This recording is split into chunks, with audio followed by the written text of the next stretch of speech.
Mirëmbrëma Nxirë me Syqin. Sonte kemi të ftuar analistin Poli Hoxha, do të diskutojmë për thirrjen në SPAK për 21 janarin të Sali Berishës, shkurtimisht zgjedhjet e pjesme që u bën në 5 bashki ku ishte një nivel shumë i ulët pjesëmarrje, sidomos në Vlorë, 12% dhe se mund të jesh përfaqësues i një komuniteti me 12%, një komuniteti të madh pasaj si Vlora, dhe për zgjedhjet Kosovë dhe në fund çështjen e Belinit në Ballukut. Zoti Hoxha, mirë se ke ardhur për herë parë, besoj mos jetë e fundit. Urime edhe për podcast. Zoti Hoxha, Berisha mas 15 vjetësh është thirr për 21 janarin. A mendoni se do të vendoset drejtësi për këtë vrasje të 4 njerëzve plus plagosur? Shkoj, 15 vjet janë shumë, pavarësisht se ngjarja është një ngjarje që ka shënjuar tranzicionin dhe demokracinë. Është një ngjarje që unë i bashkoj mendimit të disave që thonë që po su zbart ajo, domethënë ky vend nuk mund të ecë dhe të gjejë qetësi. Aq më tepër që protagonistët e asaj periudhe, të asaj ngjarje janë gjithë klasa që vazhdon që udhëheq vendin, pa përjashtim, të dy palët, edhe pala që vrau dhe pala që u vra, por njëkohësisht akuzohet nga pala tjetër se provokoi etj. Kështu që po të shikosh listën e personave që janë thirrur pas rihapjes, sepse dua të theksoj që dhe rihapja e ngjarjes është bërë me presion. Është bërë me presion, një ping-pong me SPAK-ut edhe prokurorisë së Tiranës, që ndoshta ka qenë dhe pjesë e një ligjshmërie që duhet kalojë nga prokuroria e Tiranës etj. Doli një përgjigje i ri që nuk e merrte njëri përsipër nga familjarët. Pastaj ishte gjykata, dhe duhet ta theksojmë, ishte gjykata e Strasburgut dhe të drejtave të njerëzit që jo vetëm e ktheu dhe u detyrua gjykata e lartë që ja ngarkoi SPAK-ut, por dhe cilësoi që hetimi të bëhet në rrugën e vrasjes shtetërore. Dhe kjo është për t'u theksuar, çdo thot vrasje shtetërore. Vrasje shtetërore do thotë që aty duhet hetuar gjithë zinxhiri shtetëror nga kryeministri deri tek punojësi i fundit i gardës që ka marrë pjesë atje. Tani, nëse i rikthehemi ngjarjes, sepse çdo gjë duhet futur në kontekstin e kohës. Nëse i rikthehemi ngjarjes, duhet të kujtojmë, domethënë që fillimisht kryeministri i asaj kohe akuzoi opozitën si organizatore akuzoi persona brenda protestës, jo çadra armë, silolapsa etj. Një gjë qesharake. Jo vetëm qesharake, po ishte domethënë një gjë që okay, më dakord, po kur e thot kryeministri, i cili ka nën vete shërbimin informativ, polici etj. Domethënë dhe direkt del me këtë, këtu kishte diçka që po bënte hetim, më saktë, dhe madje jo vetëm hetim, po bëri dhe prokurorin, bëri dhe gjykatën. Nga ana tjetër, raportet e mjekëve, se u fut gjithë zinxhiri shtetëror në lojë, raportet e mjekëve që vërtetonin fjalët e Berishës, ngritja pastaj e një komisioni parlamentar duke futur dhe kolegët tanë për t'u hetuar, për t'u marrë tabulantet e telefonave, domethënë u ngrit një konspiracion, sigurisht e bërë një konspiracion i madh për të futur në zyrën e kryeministrit në atë kohë Sali Berisha dhe për ta vrarë. Mirë, po për fat të mirë që janë mediat, sado që si janë mediat në Shqipëri, domethënë kanë problemet e tyre, dhe doli ajo pamja, e famshme, domethënë që këta dukeshin që qellonin që përmbysin. Por dhe pastaj çështja tjetër që për mendimin tim, Hoxha, ky pa të kërcënuar edhe para se të bëjë demonstrimi Berisha. Para se të bëjë. Drejtori Ramës mos guzot afrohesh. Po. Se kam snajperat në taras, çu ka qenë fjalë për vetëm kaq, po u krijoi një ambient dhe jo vetëm se duhet të themi pse filloi. Po. Filloi për videon e Dritan Priftit për bllokun e famshëm të Ilir Metës, dhe në atë periudhë kur u paralajmërua, nga që në fakt themi të drejtën, sepse kur e krahasoj me këtë unë e përdor si term, them për një blok ku ishte shënuar një 700 që nuk u ekzekutua, po vetëm ishte në tentativë, opozita e asaj kohe ngriti popullin ose populli u ngrit. Sot dëgjojmë për çfarë dëgjojmë për 700 mijë sot nuk bëjmë lajm. Jo, nuk e bëjmë lajm, po të dalë një zyrtar. Se ka ndodhur kjo? Po kjo ka ndodhur sepse është kapur loja, është kuptuar, është Është inflacionu politika. Besoj do ta flasim tek bojkoti i madh i paprecedent. Është kapur loja e klasës politike, sidomos loja e opozitës. Është kapur loja e opozitës dhe njerëzit tashmë nuk mundet, domethënë, që të shkojnë dhe të dalin të protestojnë për një lloj opozite e cila është hipokrite në kuptimin që është pasuruar më shumë në opozitë. Dhe nuk ka moral. moral. Për elitën, po s'ka as moral, ka një hipokrizi që dhe nuk e sheh. Është një unë kam një term që them është një opozitë që gogësin nga luksi dhe nga kështu. Nuk është një opozitë e revoltuar. Nuk është e urritur. Poli edhe ka një gjë që politikanët shqiptar nuk kanë asnjë lloj frike për ta shfaq këtë pasuri. Po kjo është gjë. Kjo është një lloj se kudo në botë ka krim, ka kriminal, ka mafje, por marrin një profil të ulët. Kjo është një, jo patjetër që kurse këto e shfaqin me fëmijët, shfaqin me shtëpia, për shembull, ai që rasti i këtij të që ka qenë kryetari i bashkisë Kamzës, deputeti PD-s. Po, Mziu, Xhelal Mziu. Po si mundet ky ka kurajë të flasë dhe është deputet, kur shpinë që kishte në kamerë, kishte më të modhe se shtëpia Bardh. Dhe nuk po të ti njëri, kjo është të mërshme, nuk ka reagim mediatik, nuk ka reagim, për shembull për rastin e këtij, unë nuk pash reagim mediatik. Që të merreshim në pasurinë e këtij mëlla. Se ty për çata kanë vuar atë. Dhe e kthejnë politikë, ma ka vuar Rama. Sepse këta e kanë normalizuar këtë situatë. Shikoj çfarë ndodh. Kjo është temë shumë interesante sepse është frustruar shoqëria, por valvul proteste këtu e kanë shuar vetë, sepse është sistemi. Dhe valvula kryesore ka qenë emigrimi, sepse e ke parasysh edhe emigrimi është se nuk do njëri të iki nga vendi vet, nuk do të iki nga ta. Jo, emigrimi dramësh. Nga fëminia e vet, nga rrethët e veta, nga shoqëria e vet. Mund të kesh gjitha lukset s'ke, nuk e pesh.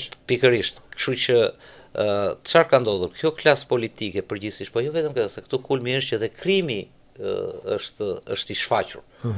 Jo si në botë, domethënë.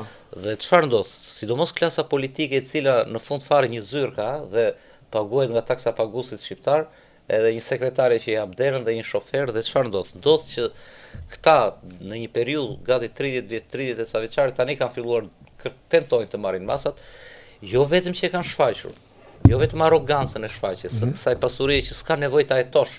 Tamam s'ka nevojë ta hetosh, por na kanë bullizuar. Na kanë bullizuar dhe se çfarë ndodh? Kjo shkon të tregoj një rast me vajzën time kur ishte e vogël. Vajza ime dhe një njeriu im që punonte drejtor në një drejtor. Edhe ishin në një moshë 7-8 vjeçe, domethënë të dyja. Kushërira. Edhe më thot mua, unë atko mbaj mend, duket isha kryeredaktor në një media të madhe, nuk e di tek Albania dikur kur ishte madhe koha jon, se mbaj mend. Dhe më thot o babë, thot mua, po thot për shoqen, po babi i X-s, domethënë që mos e shoh emra se thot e ka rrogën më të lartë se ty, më tha. Që punonte drejtor në shtet. I thash unë, jo babi, thash unë ka rrezik ta kem 2 fish më të lartë se ai. Po mirë, si ka mundësi tha që ne rrim akoma te nëna. Unë isha pa shtëpi. Ne rrim akoma te shtëpia e nënës, tha. Kurse ajo më thot mua se që babi përveç 2 shtëpive bleu dhe një shtëpi në Pogradec, bleu dhe një shtëpi atje. Dhe makinat. Dhe fëmijët tani çfarë ndodh? Gjithë kjo lind, domethënë bullizojnë. Jo në shkolla. Dhe jo vetëm kaq, por shkon rritet fëmia. Dhe kjo vajza ime bëri pyetje në këtë formë, se unë pastaj thash, "Gjo, kur të rritesh?" I thash unë do ta shpjegoj çfarë përgjigje po të pyeti prapë. Dhe u rrit, u rrit dhe një herë ma kujtoi dhe më tha, "Mo, kush është përgjigja?" Më tha, "Mo, bab." Thash unë, "Është përgjigja po të pyeti tani që je rritur." I thash unë, "Do t'i thosh që e ke babin ajdut, se s'ke çfarë ti thosh më shumë." Por këta çfarë ndodh? Ndodh që fëmia i të ndeshmit i një mësuesi më. Një mësues, një inxhinier, i një biznesmeni që punon me dirës kështu. Dhe në klasë ka, në shkollë ka këta prindrit që janë të korruptuar dhe i bullizojnë, i thotë, "Ma shko çfarë makinë babi erdhi më mori me këtë." Po, dhe ky fëmijë tani çfarë ndodh? Dhe kjo u shfaq tek ajo historia e Rashës, se po flisin për protestat. Çfarë ndodh? Ndodh që këta shkojnë dhe ka rritur pika deri këtu në Shqipëri, që këta fëmijë shkojnë në shtëpi dhe I kërkojnë llogari babait, i thonë je i paft. Je i paft. Ti nuk je nder, domethënë, po prit më pse unë punoj, janë dy prindër Jo, kjo krijon një kulturë të keqe. Ti je i paft. Je i paft. Je i paft dhe këtu ka arritur shoqëria në këtë pikë dhe prandaj domethënë njeriu ndershëm, njeriu që punon me ndershmëri se nuk e analizoj, se ne këtu nuk analizojmë shoqërinë, nuk jam plotësisht dakord. Sociale jemi marrë me çfarë lëshon politika, me batuta, me kështu. Çfarë ndodhi kur u vra polici, ajo çështja e Rashës, që vrau policia të djalin në tunel. U ngrit gjithë mosha nga 16, po ishim të rinjt, unë i studiova në një kuptim, kështu ishin të rinjt e periferisë. Domethënë ishin këta të bullizuarit, nga 16 deri 20 vjeç. Deshe dogjën Tiranë. Qose mbani mend, çuna duhet ta mbaj mend, të shkatruan slam billboardere, dreshe, që u bë ajo, protesta sebepi ishte për vrasjen e një të riu. Është një revolt që ka akumuluar. Mënyra se si kjo quhet Ilirti je shumë i lexuar dhe di, kjo quhet në politika apo në historinë, po do të quhet efekti flutur. Dhe un kam frikë që këtu po flisim për reagimin, domethënë që tani dhe emigrimi po të shikosh valvula është mbyllur, jo se e kanë mbyllur andaj jashtë, po e provoi këtë valvulë Shqipëria dhe madje edhe po kthehen, e shikojnë atje që po të bësh hesapet, le të marrësh në Gjermani 2.000-3.000 euro, në fund fare nuk të del aq sa mund të dalë po aq sa këtu në Shqipëri, po të paktën këtu je në vendin e tjerë. Dhe valvula tjetër, sa herë ka zgjedhje është kjo që ndodhi këtë ditë të diel. Por ka dhe një valvul tjetër që efekti flutur çfarë është, që flutura rreth krahut në Australi dhe tsunami ndodh në Amerikë, sepse shkak pasoja. Apo efekti flutur ishte në Nepal për shembull, në Nepal që dolën ca të rinj, thanë pse Facebook, ne na mbyllë Facebookun, fëmijët tuaj kanë Facebook. Kjo ishte parolla. Atyre s'ka, e kupton? Pse ne na mbyllë rrjetet sociale, fëmijëve tuaj s'kan sociale dhe i morën i hodhën lum. I dogjën dhe me benzinë, pastaj u ngrit gjithë populli. Dhe larg qoftë që në këtë vend mos ndodh efekti flutur, domethënë sepse efekti flutur është shkatrimtar pavarësisht se i përmbys. Megjithatë, i përmbys. Ta mbyllim se nisëm vazhdo. Po jo, domethënë kjo është situata se më bëre pyetjen, domethënë që si këta jo vetëm dhe kjo nuk është analizuar sepse kjo është edhe një klasë. A ka përgjegjësi dhe media këtu? Media është pjesë. Jo përgjegjësi. Media, patjetër që në vetveten e saj media duhet ta ketë këtë përgjegjësi, por media këtu domethënë është pjesë e ingranazhit, s'mund të funksionojë ingranazhi në një vend të korruptuar ku idealizohet ai që vjedh, ai që korrupton, trafikanti. Jo vetëm idealizohet, po ai jo vetëm bëhet biznesmen, po ai bëhet, po të vësh re për shembull, ne nuk guxojmë se ndonjëherë dhe duhet të mbash dhe frena në kuptimin profesionalist. Kapet për shembull nga të huajt një individ për trafik e tjerë dhe ne kemi të sigurt, gati unë e kemi të sigurt që pas atij do dalë një show bize, Po dhe kanë dalë. Po jo, kanë dalë, gati në çdo rast fillojnë dhe dalin. Po edhe media është ndërtuar mbi këtë bazë, edhe show bizes ndërtuar mbi këtë bazë. Dhe njerëzit që merren media nuk janë mbi bazë vlerash, po mbi bazë orientimesh seksuale, pagesash. Po ti dëgjoj, ne kemi arritur deri në atë pikë, domethënë që ne modele po ju japin fëmijëve, prandaj dhe ata që ikin, unë njoh shumë njerëz që e kanë mirë ekonominë këtu apo biznesin e tjerë dhe kanë kuptuar që kur ju vete fëmia 13-14 vjeç s'është më i tyre, është në një rrezik. Po megjithatë, jo si këtu, si gjithmonë se unë e krahasoj edhe komunizmin që neve, nuk ishte si komunizmi i Europës Lindore, as demokracia. Unë e kam shkruar që krahasu me Europën Lindore ne ishim ferr me parajsën, në dashu ishte. Hungaria, qoftë Jugosllavia, Rumania, liberalizëm, kishin. Komunizëm liberal ka qenë ai në një farë mënyrë. Kurse që ne ishte si ishte. Dhe edhe kjo demokraci themon. Domthon se desha të them këtë që kjo krizë është dhe në botë sot. Kriza e vlerave, kriza e rinisë. Po patjetër. Kriza e një jete vanitoze, kriza për të fituar shumë shpejt pa vlera me çfarëdo rrugë. Po jo si kene. Domthon ne jemi gjithmonë ajo krau më banal. Sepse vjen lidhë edhe me trashëgiminë tonë kulturore, me formimin e shtetit, me shumë gjëra. Me mënyrën edhe si ndërtuan kapitalizmin dhe demokracinë. Po sepse ndërtuan këto mërti, se nuk është çështje. Ndërtuan këto që ishin në shërbim të aty ne. Pikërisht pra komunistët. Për mos thonë, Për mos thonë që ndërtoi sigurimi i shtetit opozitën. Po. Jo për mos thonë, po ashtu është, janë faktet. Janë faktet. Po të fillosh dhe të gjurmosh se kush sa kemi ngacmove për shumë në atë periudhë, unë mbaj mend dhe shumë njerëz sa shumë mbaj mend që një nga vendimet e qeverisë Ramiz Alis atëre ishte kur e pranojnë në një farë mënyrë pluralizmin dhe kështu, u hapën kompanitë e para që quheshin 51 i kishte shteti dhe 49 do t'i kishte individi privat. I morën gjithë. Po prit çfarë ishin ato kompani? Ato kompani ishin që do lidheshin me tuhuajt, po kush i kishte ambasadat? Kush i lidhi me kompanitë? Kush e kishte dhomën e tregtisë? Kush e kishte ministrinë e jashtë? Kush se ministrinë e jashtë, si do hapje biznesin, ajër, do hapje biznes, gjej një dhe këta ndërtuan bazën e kapitalizmit. Është me shkresë. U forcuan ekonomikisht. Po kjo është me shkresë, domethënë dhe s'ke ashtu. Dhe jo vetëm kaq, po këtu ndërtuan një lloj se dëgjoj, është i egër kapitalizmi në Shtetet e Bashkuara të Amerikës. Kapitalizmi ka problem dhe vetë kapitalizmi. Por ama nuk ta mohon, këtu mohohet gara, këtu mohohet mundësia, nuk ta mohon mundësia. Megjithatë edhe sot kriza që ka në botë, se po kalim nga tema në temë, është një krizë e sistemit, sepse dhe atje është kriju një oligarki financiare 3% që famshëm. Po zhduk stres në mesme. Po ky është problemi. Dhe ky është problemi që nuk ka më dhe ka zhduk, pa akumulojnë gjithçka, domethënë çdo gjë po bëhet korporat. Nuk ka më punë edhe restorantet po bëhen çentësh, i gëllaborojnë këto korporata të mëdha. Po idem se ato e rregullojnë punët e veta. Tash si shefti se u larguam nga 21, e shefti do të vendosë drejtësi për një scenarin pas 15 vjetësh?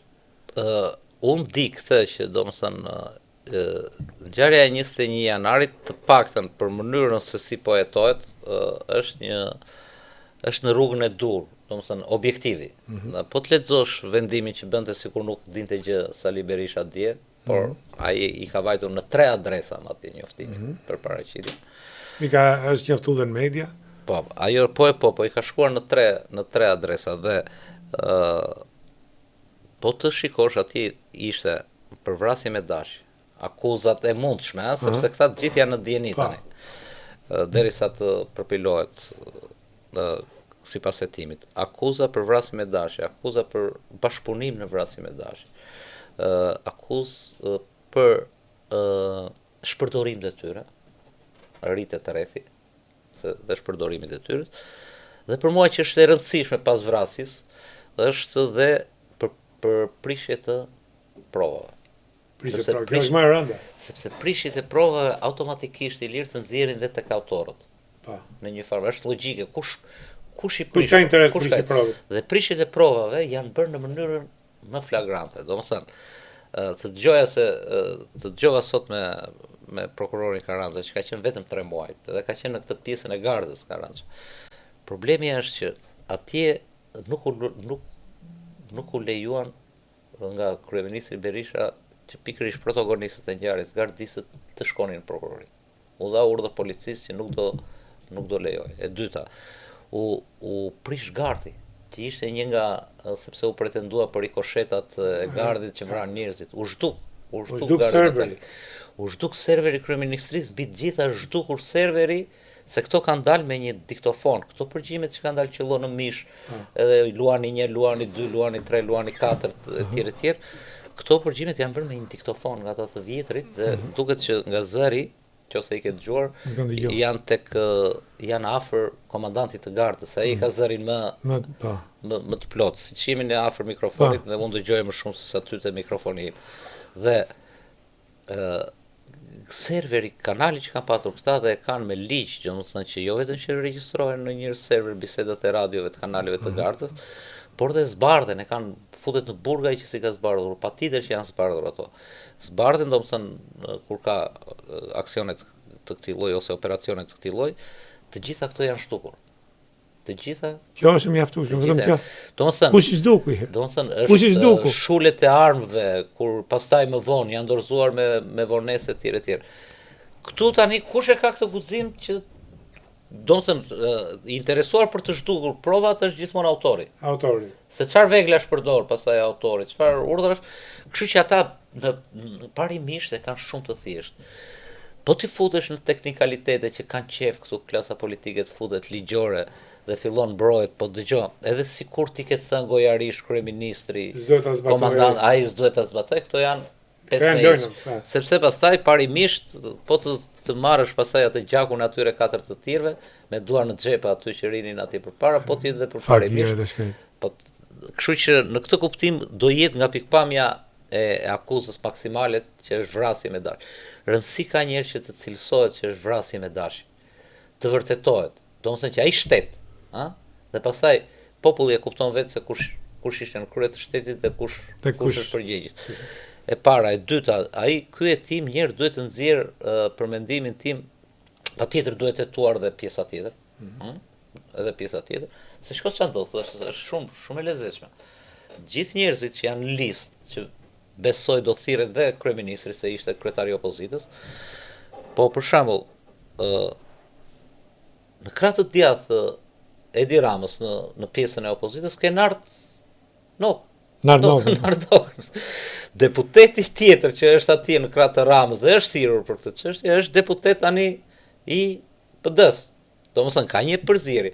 Një nga, domethënë Bamir Topi, Ina Rama, Sali Berisha, Edi Rama, Tom Doshi, Nart Noka, e ke parasysh. Domethënë kjo është 21 janari dhe në këtë pikpamje zbulon për mendimin tim zbulon njerëzit që janë pak të zgjuar dhe që bëjnë një analizë të thjeshtë e kuptojnë, domethënë zbulojnë që protagonistët janë të njëjtë të 15 viteve, pavarësisht se kanë ndryshuar rolet, ikin nga këtej shkojnë andej. Çështja është që nuk ajo që nuata unë si gazetar i vjetër dhe që kam lëvruar shumë kronikën dhe investigimin dikur dhe terrenin. Sali Berisha dje, pasi doli nga mbledhja e grupit, u pyet për 21 janari. Bëri këtë shmangjen që tha, po pastaj ju përgjigj Klodi Lala, i tha e ke në 3 adresa, i tha, në 3 shtëpi të është dërguar njoftimi që në filandat. Po tha një fjali që Sali Berisha e ka përdorur gjithmonë kur ka qenë në sikletë, e ka përdorur dhe për Gërdesin, është përdorur dhe për vrasjen e Trebiskës, që është prap pjesë linje. Vrasjen tha shumë, po aksidentin që s'ka burë nëne në botë, ta besoj. Dhe 14 shtatorin, që s'u paraqit asnjëherë, 21 janar. Kush është fjalia? Fjalia e Sali Berishës kur trembet, kur ndjen. Në këtë periudhë deri para reformës së drejtësisë, krijimit të SPAK ose futjes së ndërkombëtarëve me këmbë në drejtësinë. Nuk e di sa fort janë futur, po e di që janë brenda. Se kur të dalin te Balluku do të tregoj edhe pse se shmangnin dot, pse se shmange dot, dhe të doj Edi Rama dhe të doj vet Balluku. Çështja është që Sali Berisha tha, Ilir tha, unë e kam thënë, tha, duhet prokuror ndërkombëtar. Unë aty kuptova frikë. Domethënë, ky po e devijon këtë hetim pa vajtur të paraqitet, thotë dua si të bëjmë një gjë ne të dy. Jo, po nëse e lejojnë tash se s'është çfarë doj. Jo. Unë po flas që, për shembull, Lulzim Basha më duke qetë kur doli. Ka qenë figuron deri tani. Nuk e din çfarë është hetimet. I thash çfarë dihet, çfarë ka qenë dëshmitar. Po të them këtë, Sali Berisha nuk më duke qetë. Sepse kur njëkohësisht që po e shoqëron këtë duke ditur që 21 janari, unë e kam thënë nëpër studi është drejt mbylljes në një farë mënyre, thret fillon dhe radikalizohet. Shko, këta politikanët shqiptar mund t'i lexosh, mund ta lexosh se çfarë do të thotë. Pa patur burime brenda në SPAK fare. Shiko, mënyrën e këtyre, mënyrën se sillen. Po filluan sulmuan ose radikalizojnë gjendjen ai të ngrihemi në revolucion, ai të bëjmë protesta, ai të. Po tash nuk ajo që thotë ti po përpara edhe jo drejt, tash nuk lumo njëri ti shife se ka përfunduar Berisha. Jo, nuk lëviz me njëri sepse dëgjoj. Po si mund të lozë? Jo, nuk është problemi aty. Ai ka krijuar një gard personale, si gardat e... Bunker e them. I blindoj dhe imunitet, etj. S'ka një zë që të... S'kam ajo e diskutoj me tjetër, po ajo parti, unë nuk them që... Unë them që nuk mund të ribëhet më. Jo, pak i ka... Ajo do shkërmojë deri në fikje fare, sepse e para nuk është një parti që ka fibër. edhe mënyrën se u kriju. Po kjo është një temë tjetër. Është një parti punës e gjeti fuqinë dhe ndryshoi emrin më burrë dhe ndryshoi xhaketat. Po pra. A e mban mend në 91, se partia e punës ishte ajo. Po ore ka një kongres. Edhe këta nuk lëvizin, këta nuk lëviz. Po sepse nuk e kanë ndërtu, si do që tjetë nuk e kanë ndërtu mbi bazë vlerash kjo parti, jo se kanë vlerë. Çfarë doja të kujtoja? Doja të kujtoja këtë për shembull. Tani ti i thret njerëzit, se njerëzit, sado militant ti jesh, sado trushkollur ti jesh, sado i ndroktinuar ti jesh nga parallat e Sali Berisht. Ore ty të del për shembull para 5 ditësh doli vendimi që u rrëzua nga gjykata e lartë. Dhe thoshte, pasuritë e Jamarbër dhe Argita Maltezit, thoshte 26 pasuri dhe thoshte 16 apartamente, kaq toka, kaq kështu, nuk hiqen nga sekuestra. Tani shikon ky dhe thot, ky po më thret në shesh, thot demokrati thjesht. Ka 26 us kom shtëpi. Aq që ato mund të jenë një 10%. Ato janë pjesa e dukshme. Pjesa e dukshme mo që janë marrë si mas. Pjesa e dukshme, ato transferat offshore. Vetëm për klubin Partizani më si mas e asaj atij hetimi. Pse ke në Budapest, ke në Gjermani, ke në Bruxelles. Tani, çështja është që njeriu sado, shiko, edhe nderi tani, për shembull, se ka shumë njerëz që përpilonin në trurin e tij. Në kohën e Berishës sot unë mora një tokë, bëra një shtëpi, ma legalizoj. Një tjetër thot, po jo ma e mendon ngushtë, po them edhe në maksimumin. O Ilir, po dhe nderi madh ka një afat skadencë. S'mundet, domethënë që këta njerëz, kjo partia po flas në përgjithësi, sepse i dhanë dhe 4 vjet, ma u rikthye. A tha për 6 muaj do ta rrezojmë, a do ta bëj partinë më të madhe, ku e ke PD-n e 21-shit 2021 kur e mori ku që rivalizonte për 30.000 vota, për 30.000 vota erdhën pushtet. Tani ti ke një PD që mbledh vetëm 6 gra që thrasin o Sali, o Ero, gjithë Shqipëria ty të do para spakut. Kanë qenë 200 u bën 6 është. Do bëhen dhe më keq. Kishte Tritan Shejon. Do ngelet vetëm grupi parlamentar atje. Kishte çunin e Fariut. Po. As grupi parlamentar nuk ishte. Se edhe ato e kuptojmë, po të folim me ato e kuptojmë, po kanë atë privilegjin e atij mandati, kanë dhe një lloj mbrojtje dhe ulam, morën atë $4.000, kanë atë makinë, edhe këtu. Unë nuk e kuptoj një vend kaq i varfër si Shqipëria, shko për ditë në kuvend. Makinat e luksit, nga të dy krahët, me shofer, me sekretare, me të gjitha. Me naftë paguar, senatorët, nuk po them kongresmenët, senatorët në Amerikë vinë vetë me makina. Kanë parkingun para senatit, vinë vetë me makina. Tani këto janë që ja kanë krijuar vetës, po ti nuk e di se çfarë ndodh. Pse këta njerëz domethënë luftojnë, ore ke njerëz që kanë pasuri për 2-3 breza atje dhe çfarë s'bëjnë për të bërë deputet. Dhe ndonjëherë është e çuditshme. Për çfarë do? Se edhe 3-4.000 euro nuk është shumë. Ja. Ë? Jo më 3-4.000. Parë mirë apo në Shqipëri, jeton mirë, por nuk është pasuri. Nuk është ajo, nuk është ajo synimi. Ti nuk e di se çfarë ndodh. Unë e kam thënë dhe mbrëm isha në një televizion aty dhe kam rreth i parë i Berisht, po flas për opozitën se atje nuk diskutohet, ata janë vetë në Revani, ata të tjerët. Rreth i parë i Berishës, për mos thënë edhe pak më shumë, sepse habitemi ne pse plas një luftë e vogël, mini luftra brenda PD-s, kur vjen puna për shkakun që pas zgjedhjeve kush do bëhet kryetar grupi, kush do bëhet nën kryetar kuvendi, kush do bëhet sekretari i përgjithshëm. Duhet të hequr flamori, të vi ky tjetri, as lëviz asgjë. Asgjë s'ka lëvizur aty. Jo kryesia, jo. Dhe në fakt, thosha por ç'i duan, se këto janë poste të asaj kollës së Kashtës. Çeltat e Kashtës. Kjo lloj opozite e mbaruar, e di pse i duan, Ilir. Sepse ti këtu ku e ke studion, ti mund të takosh nga gjithë llojet, domethënë te kafja poshtë. Unë po të them që në qoftë se një i rrethit të partë Sali Berishës, deputet apo jo, i dërgon një ministri të Edi Ramës, një mesazh në WhatsApp dhe i thot kam këtë problem, ose për një lejë ndërtimi, ose për një hall, për një gjë, për 2 minuta i vjen përgjigje dhe zgjidhja. T'ja dërgoj një miku ten socialist ose imi, që ka tër jetën që lufton për atë parti, mund të mos i vi përgjigje fare, mund të mos as denjoj t'i thot gjoj ka. Madje edhe një kryetar dege i PS-s, në Vlorë për shembull. Të verë dhe t'i dërgoj një X ministri këtu, domethënë që ore kam një problem, këtë radhë kam familjar. As bëhet fjalë. Siç interesoi Bela për shembull për ish deputetin e PD-s, shikoj janë çika ato tokat i thoshte. Problemi është që këta tani kanë krijuar një lloj sistemi marrje-dhënie, elita po flas, se nuk dua të përziej këtu demokratët e thjeshtë dhe socialistët e thjeshtë, janë gjithë viktima bashkë. Janë bashkëvuajtës. E kupton? janë bashkëvuajtës, kurse elita bën si bashkëvuajtëse, po është bashkëqeverisë. Dhe kjo është e dukshme se dhe nuk e fshej. Ja. Po megjithatë për të insistu prapë kjo ajo që nisëm se si vum kokën. Mendon se do të vendoset drejtësi për 20 janarin? Se ju përmendet fakt drejtësi do të vendoset për Gërdesin, do të vendoset për atë Kosa Trebickën, do të vendoset për 14 janarin. Por të fillojmë një herë me të parën. Shiko. Unë të thash, unë prandaj domethënë sepse kjo 21 janari është një shënjon historinë. Dëgjoj, ai gjak i derdhur ashtu kot në një vend demokratik, e kupton, në një vend ku ne kritikojmë se s'bën protesta. Çfarë po themi ne për këtë opozitë?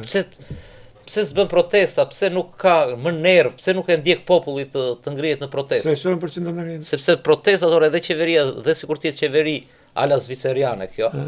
Një protest i bën mirë, një opozitë fort i bën mirë. Po pse s'ka opozitë këtu kjo gjë? Pikërisht.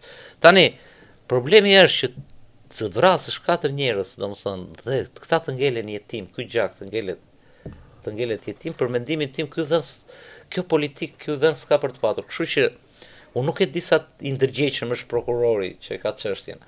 Nuk e di sa është dhe gjithë spaku në përgjithësi për rëndësinë e kësaj nga pikpamja. Por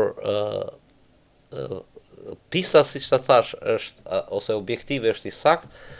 15 vjet janë shumë, unë them që duhet shumë i vështirë për t'i vënë kokën, se unë e di tani që të kërkojnë emra.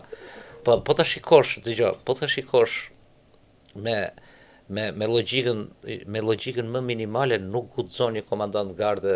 Absolutisht. Dhe duke ditur dhe duke ditur stereotipin e Sali Berishës. Bravo, ma morën nga goja. Sali Berisha si ka ikur, se ne po flasim tani se sulmohet për shembull, thuhet për shembull që Edi Rama i bie në qafë spakut, që për mua i bie, po i bie në mënyrë sofistikuar, jo si këta që dalin nga. Është më i rrezikshëm Edi Rama kundra drejtësisë për mua, sepse ai ka dhe veglat në dorë. Ai ka buxhet. Nuk mendoj që ka. Po nuk mendoj që i përdor. Se fakti që mirë bën, po fakti që këtej pa arrestohen. Dhe ky krau tjetër, Fatmir Medio, ky tjetri, domethënë nuk ke një ande.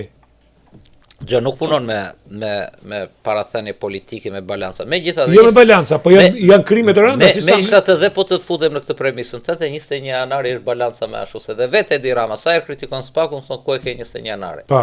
Kështu që të shikojmë dhe të presim. Por çështja është, domethënë që kur vjen puna, ne e dim shumë mirë, ti ke në Shtetet e Bashkuara të Amerikës, ke ish kryetarin e gjykatës kasacionit. Që çfarë ka bërë? Ka vajtur dhe është dorëzuar me familjen në ambasadë amerikane se e urdhëronte Sali Berisha o do bësh këtë Zevbrosin. Ti ke shumë të aratisur nga Sali Berisha, të cilët kanë shkuar dhe janë dorëzuar tek ambasada. Tani, që çështja është që nuk mund të imagjinohet që një kryeministër si Sali Berisha që doli aq më tepër që tha ne do vrisim dhe 1000. 1000 po. Po e përsëritë mitingun, do marr snajperin vetë në dorë dhe do ta shënojë në ball, i thoshte kryetarit të opozitës. Janë publike këto. Po pra, kaq, vetëm kaq. Nuk e nxiti njeri që ti thoshte na thuaj këto. Këto janë. Don aty i flet vet inkoshenti, nuk ka nevojë, ai qyp para se më bëu ajo protesta për ta mbyll. Unë jam pesimist. Dhe e kemi parë dhe në krahun tjetër. E kemi parë sepse aty për shkak po të ishte çfarë rrethimi, ajo makina që u fut, po ta kishte çfarë rrethimi, ndoshta edhe mund të kishte një gjysmë justifikimi, kur nuk justifikohet. Por atë kujtohet 14 shtatori. Janë të tmerrshme pamjet kur u sulmua kryeministria, kur Sali Berisha tani ishte në zyrë, po ishte jashtë. Ishte do hynte në zyrë. Po, tash mbronte zyrën. Nuk ishte e njëjta zyrë. E njëjta zyrë, e njëjta godin, e njëjta. Po pra, atëherë ky duhet ta mbronte zyrën, atëherë duhet ta sulmonte zyrën. Lënë këtu mbyllet. Edhe për zgjedhje lokale, shkurtimisht foli se shko, për mendimin tim, për këto 5 bashki, normalisht pritet që të jetë një nivel i ulët sepse janë. Po jo, është krijuar, po ti vesh re me vëmendje. Jo, pritet sepse nuk ishin zgjedhje lokale të përgjithshme. Janë relativizime, janë justifikime. Zgjedhjet janë zgjedhje. Dhe këtu nuk është puna se dhe do të jetë një vit ai që do të jetë, kështu thonë paktën, por unë mendoj që më shumë mund të haj pak prani ose logjik kjo që thua ti për pushtetin, sepse në kuptimin I kam të sigurta, opozitë dobët, një vit e ca ne e dim që do vihet ky dhe nuk dalin dhe del vetëm administrata, ata që ose fisi I kandidatit.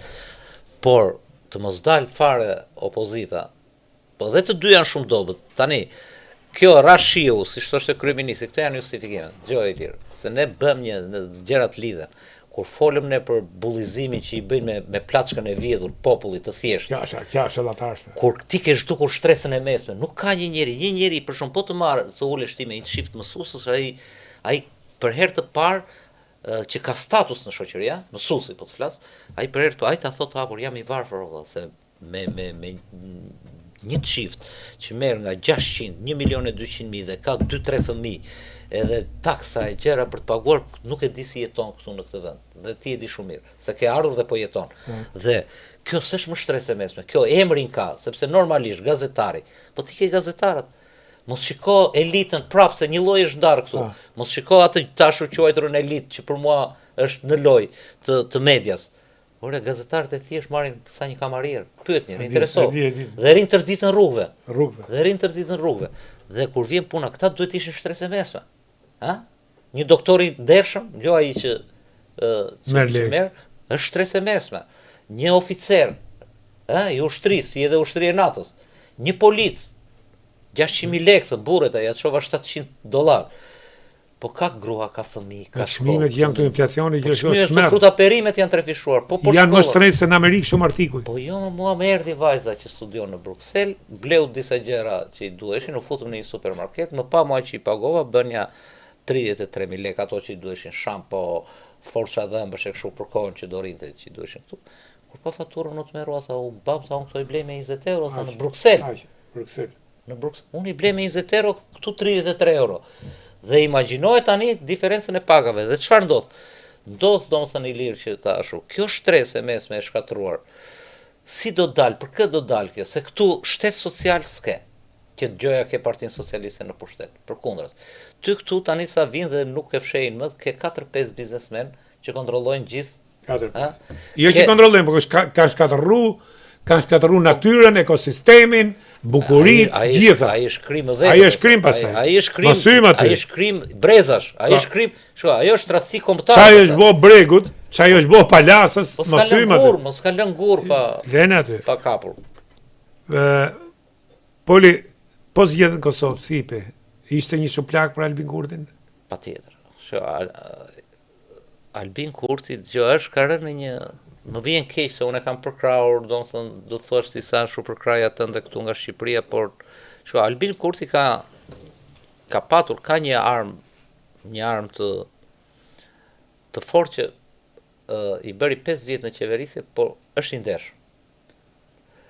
Se me këtë I ndershëm nuk e di. Jo, është që ka abuzohet si fjalë, sepse se I ndershëm ka qenë dhe Enver Hoxha, nuk ishte pasuri.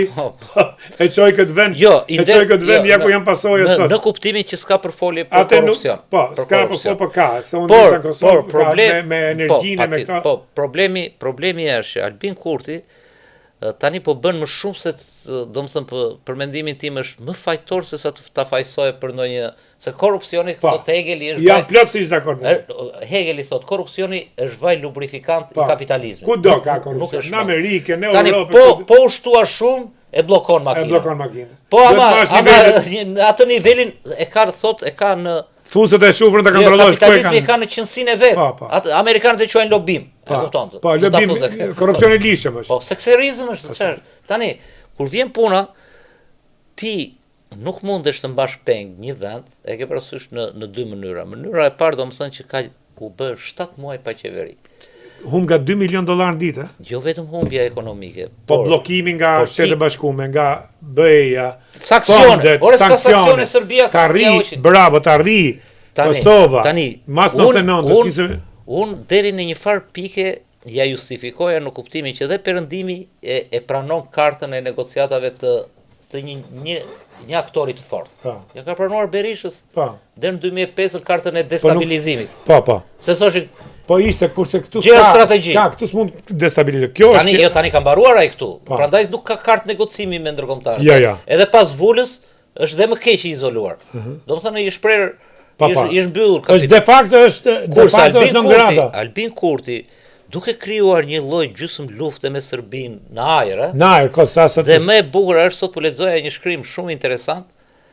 Ai po e çon këtë për shembull të tregonte ishte i këtij gazetar shqiptar po qëri në Kosovë dhe thoshte dhe tregonte historinë e Kipros. Kipro pak a shumë si Kosova, 1% e vogël turke. Plasi ajo kriza e viteve 60, etj. Dhe u krijuan në monitorimin që kishin, e ke parasysh dhe turqit dhe grekët, u ndryn kolonelët e zinj, bën një puç shteti, vun një ekstremist aty, ndryri Turqia pushtoi atë pjesën dhe ka ngelur ajo Kipro si, Dhe tani çfarë ndodh? Dhe kush janë? Ky tani provokon për shembull atë pakicën serbe. Gjykata kushtetuese ju e jep, ky si fut në KQZ. Si fut në KQZ. Do të thënë provokime kod, do të thuash, sepse dëgjoj, ti në fund fare je protektorat ndërkombëtar aty. De facto ty po të ikën ata ushtarët ushtarët amerikanë. Ty ai me shoqatën e gjuetarëve të vjen në Prishtinë se ti. Dhe ti tani të bësh numra me ndërkombëtarët kur dëgjoj, aty mund të bashkëtojnë, dëgjoj një sekond. Ore u zgjidh çështja, nuk po u zgjidh ka ky, pse dhe nuk bashkëto ka dot ky as me LDK-n as me PDK-n. E ke lëshon pe për një çfarë shkretari, speaker është, kryetari kovet. Dhe nuk lëshoi pe. Dhe e mbajti peng. Ty të zgjidhin Bosnjën amerikanët. Me marrëveshje. Ran qetësi Bosnja tani, iku do diku tha, më hiqni këto tha. Edhe unë iki nga politika. Një marrëveshje që i është afruar dhe këtij toni këtu, po ky e ke parasysh. Tani i është afruar po pa paketën e drejtësisë. Tani se pranove në 2021-shin, tani është tjetër situatë, apo? Tani ato çka ke aty tek drejtësia nuk negociojnë. Non grata negociohet, s'është gjë, vendin politik, ik nga politika hiqet non grata. Por paketa drejtësia si mund ta heqësh drejtësinë? Drejtësia ngelen letrat. Tani gjithë çështja është që Albin Kurti me që më pyete, është në një situatë për mendimin tim që me këto zgjedhje testoj për zgjedhjet e radhë. Edhe ka fut në një krizë ciklike, se do jetë zgjedhja presidentit shkurt. Dhe ajo që parashikoj, shumë ciklike, dhe ajo që parashikoj unë, parashikoj një që Albin Kurti njërë më i vetëm kur nuk e merr pushtetin. Siç e mori atë radhë, e para, e dyta, parashikoj që sepse është pak dobët dhe opozita aty. Një të pamje si. Janë çik më mirë, se janë më mirë patjetër, po janë dobët, domethënë duke nuk kanë aftësinë të shfrytëzojnë këto mangësitë dhe dobësitë. Sepse edhe aty janë korruptuar opozita. Po. Iku kjo dhe e dyta tani një gjithë lojën mund ta ndryshojë në dhjetor, vendimi se pritet të jetë vendimi përfundimtar i Hagës, mund ta ndryshojnë nëse dalin ata. Atë ndryshon krejt loja. Por kjo bllokimi i Kosovës që i ka bëu Albin Kurti, as serbët nuk do kishin qenë kaq të aftë me e bë si e ka bëu Albin Kurti. Jo, do të kthehet gjithë perëndimi, Shtetet e Bashkuara, ti vënë sanksione. Ka një dyshim shumë të madh. Dëgjoj, unë nuk dua të shkoj deri aty. Jo, edhe ne ta bëna pyetje. Por ama në analizën e shkak pasojës mund ta bëj. Unë vëre në mënyrë ciklike, sistematike, që sa herë është keq pushteti i Vučićit atje, plas kriza në Kosovë. Një herë, dy herë, nuk është marrë 3 herë, 4 herë. Atëre ti me dashje, pa dashje i jep oksigjen atij, sepse ai ngre narrativën atij, ai është dhe qikom nacionalist, edhe ai rri. Edhe ato nacionalist. Sa ngrihet populli atij, ai pastaj thotë, shiko çfarë po bën ky këtej. Ky i ngre topin këtej nga Kosova. Jo serbët jo kështu, ky ngre topin, ai ta ke ul andaj sepse ata edhe ato kanë nacionalizëm fort, ata kur vjen puna nacionalizëm katonares. Ata kur vjen puna tek nacionalizmi ja falin Vučićin. Po vetëm po të jetë që si situata ata e mbysin Vučićin. Dalin 1 milion në shesh. Kur vjen puna për nacionalizmin. Kur vjen puna e kanë. Edhe ku mbahet nacionalizmi në Serbi? S'ka ku mbahet tjetër, përveç se krijoi artifica në Kosovë. Kosovë. Aty e kanë gjithë atë. S'ka asnjë gjë tjetër ku ta marrin. Kosovën e kanë. Shkurtimisht, çështjen e Belinda Ballukut, si e shikon? Po unë shikoj. Rama dje doli me të. Më kujtoi edhe me Rion Veliajn, shkoi tek qyteti studenti, pikërisht para se të arrestohej dhe që ishte marrë vesh që ishte në procedim. Nuk dua të bëj paralelizma, po është vetëm fillimi, do të thosha. është vetëm fillimi, nuk besoj se Rama ka fuqi ta kontrolloj. Ta mbroj. Madje unë s'jam i teorive të konspiracionit, madje unë them që Belinda Ballukun vetë fuqizoi aq shumë sa që nuk besoj se ka kontroll të plot për shembull, sepse normalisht Ilirë Gjotë, të jemi fair, është si unë jam pro Spakut si institucion. Edhe mbroj sepse është edhe një shpresë edhe duke ditur që të paktën ai aty kanë ndikim ndërkombëtarët që nuk kanë vjedhur në këtë vend. Nuk kanë konflikt interesi. Apo ja, të jemi fair. Nga të dyja palët, se dy palët në mënyrat e tyre e sulmojnë. Ka mangësira sa të duash. Ka gjëra për të rregulluar sa të duash. Ka prokuror për mua që unë kam një shprehje që nuk e thon ata që sulmojnë Spakun. Unë shkoj deri aty që Spaku do bëhet Spak kur të arrestoj brenda vetes. Po. Kjo është e vërtetë. Vetë pastroj vetë. Por është e vetmja shpresë dhe sepse është dhe nën kontrollin e ndërkombëtarëve dhe ka dhe njerëz me integritet, ka dhe trima, sepse ajo lloj pune do dhe patriotizëm. Si theti, këtu më shumë, klasa e korruptuar duhet futur në burg më shumë për mua, jo dhe aq për korrupsionin sepse për shkatrimin e të ardhmës. Jo është e ardhmja që shkatrohet. Dhe kur vjen puna tek Belinda, për informacion. Datë 26 nëntor mbaron afati 5 vjeçar se janë dy çështje. Është çështja e procedurës, të tenderit u anulluar. Kjo për të cilën është marrë e pandehur, është çështja e supervizimit që është Ministria Direkte e Përgjegjës.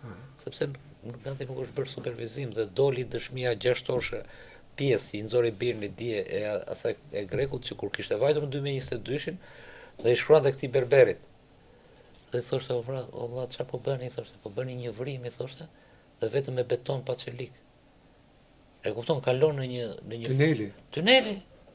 tuneli, nuk i ke ndjekur ti domethënë. Jo, se kam ndjekur. Dhe kjo ishte firma greke me beton pa çelik. Beton pa çelik pra.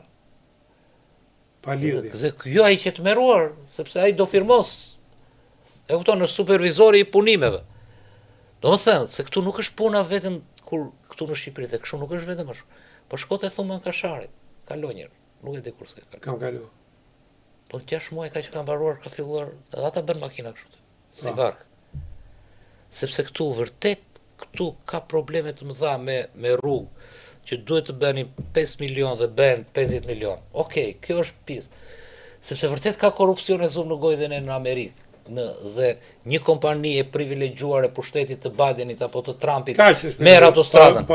Dhe e merr ajo, sepse është një projekt 1 miliard. Procesin do e bëj të saktë. Po rrugën Allah ti e di shumë mirë, do e bëj me standarde. Do ta bësh të fut dhe vllai në burg atje, po se bëre me standard se kalon vet vllai atje. Kalon vetin atë rrugë. Kalon vet kryeministrin atë rrugë, kalon vet ministri atë rrugë. Dhe tani kur vjen puna, këtu nuk është vetëm çështje e proces e manipulimeve të mëdha. Nuk po marr vetëm Belinës, po kudo që dalin. Shiko aeroportin çfarë po ndodh. Shiko incineratorët që s'ekzistojnë, shpallin falimentimin, ai tha do t'i bëjmë prap landfille. Këtu është problemi që dhe ata që kur marrin nën kontraktor, këta që fitojnë tendrin, se fitojnë tendrin këta dhe ikin në shtëpi. Dhe marrin ulen aty te kafeneja. Ilir, ke kompani ndërtimi? Po dhe po s'kam, kam. E kupton? Merr 2 eskavatorë, ik merr një tjetër aty dhe fillo puno. Si punon? Kush i kontrollon? Me sa shtresa bëhet asfalti? Se është rrugë që do kalojnë miliona makina. A janë parashikuar ujërat, fizibiliteti, drejshit tanë, fare. Dhe nuk po flas vetëm për gjithandej po të shikosh pas një viti, pas 2 viti. Dhe kjo është histori korrupsion mbi korrupsioni. Kjo është dhe më e dhimbshme se sa ore ta kanë bërë halal që këtë rrugën do ta bësh me një çmim më të lartë se autostradat në Gjermani. Po ma bëj cilësore ose ma bëj se për me në Gjermani ke pa autostradë që në kodit lejë. Tani dhe dje dhe unë u lemerisa kur dëgjova domethënë kur ky greku, i kompanisë së supervizimit i thoshte dhe ndoshta është rregulluar se bëhet fjalë për 2022-shin që sa kishte filluar. Por tha ju po shponi një vrim edhe po hithi betoni. Po hekurin çelikun ku e keni? Shtynelaj, sepse kjo që po ndodh. Kjo që po ndodh Ilir në Serbi që nuk kanë një vit, nuk lëvizin rresht. Efekti flutur. Që akoma s'është bërë uragan. Për çfarë ka ndodhur? E mban mend ti? Ka ndodhur për shembin e një ure të korrupsionit. E njohurit Të korrupsion njësh me në Qobon. Novi Sad. Novi Sad. Dhe për kaq ka filluar. Po aq, Ka një- dëgjë, këta janë situata që është ajt plaga edhe vetëm një do pof Qelbi, po, Qelbi, po shpërto, aq. aq sa shpërthej. Si e shef çështjen e Belindës? Do të Që të ndërpreva do më thënë datë 26 se këta dhe kjo prandaj kur u more pandehur ishte në afatet ditët e fundit se parashkruhet 5 vjeçari. Do më thënë se kjo ka filluar si në 2020-ën. Dhe ky është hetim numër 2, ky që sapo po flisnim, supervizimi. Por tjetra që është më që del në fund në media, për shumë si që doli me Ilir Metën, si që doli me Erben Ahmeten, si që doli me Sali Berisha, që Sali Berisha është për klubin Partizani, por ka një hetim pasuror shumë të gjerë. Është çështja e hetimit pasuror, që ecën me aty kapet. ndiq param, Mirë, në anën tjetër, Oli, gjithë kjo situatë, a mendoni se ka paralizuar administratën? patjetër. E ka paralizuar gjë. Administrata për inerci dhe punon, ca kanë frikë të filmosin. Po pra, Aq më tepër që ka dhe lëvizje, kanë filluar lëvizjen pllaka tektonike brenda PS-s, se dëgjoj. Ashtu siç tham, the ti në Boston, që ka një frustim, një mllef, dhe ndoshta edhe në gjithë botën, por nuk bashkohen pikat në një ashtu që të shpërthej, që 1-3% korporatës tani po marrin dhe punën që deri dje ka patur një njeri shtresës së mesme, fast foodin. Hapte një fast food, ai thotë jo do t'i marrun të 1000 fast food, thotë. Do t'i bëj unë zinxhir. Dhe këtu, dhe brenda PS-s, dhe kjo ka filluar të lëviz, dhe brenda PS-s janë një grup që madje nuk janë as socialist me zemër. E kupton? Në kuptimin ideologjik edhe të trashëgimisë etj. Është një 3% që po i japun shumë, duke zbritur edhe te drejtor, 3-4% i cili ka uzurpuar çdo gjë. Ka uzurpuar çdo gjë dhe brenda këtij 3% që fillojnë edhe luftrat e brendollorit. Dhe prandaj është në siklet, sepse normalisht në një vend normal, po dhe faturën tani është duke paguar Edi Rama për Belindën. Patjetër ti e shikoje kur ajo prezantonte dje duke sikur kish marrë ajo penge Edi Rama. Jo e kishte marrë Edi Rama Belindën që ta mbronte siç ashtu. Se unë lexoj gestikulacione fytyrën. Atë sigur e kishin nxjerr si Drakula, sigur e kishin nxjerr nga arkivoli dhe e kishin lënë atij që ashtu. Pse? Sepse është shpesh e rëndë që ti, ky e ka rastin e parë. Erion Velia ishte pushtet lokal i zgjedhur. Por ky ka qenë gjithmonë, është kujdesur gjithmonë që përpara se të vi puna deri në këtë pikë që ka arritur Belindës, ky t'i shkarkoj ose t'u jap posen politik, domethënë mos jenë në detyrë. Dhe është mbrojtur me këtë thotë. Nuk kanë arrestuar njërin në detyrë? Jo. Kjo është në detyrë, një, e para, e dyta. Si mundet domethënë që sepse nuk ka ndonjë gjë të keqe, mund t'i jap rastin pavarësisht se ajo lloj drejtësie ishte, po ta flas si parim. Ilir Meta ishte zëvendës kryeministër kur ndodhi 21 janar, ose kur doli bloku, se pastaj 21 janar ishte pasojë. Vajti në gjyq, fitoi, Oqi prit. Si ishte i gjyq? Po si ishte gjyqi, pa të them ajo lloj. Jo, po dua t'ju jap si shembull. Ama u rikthye më i fuqish.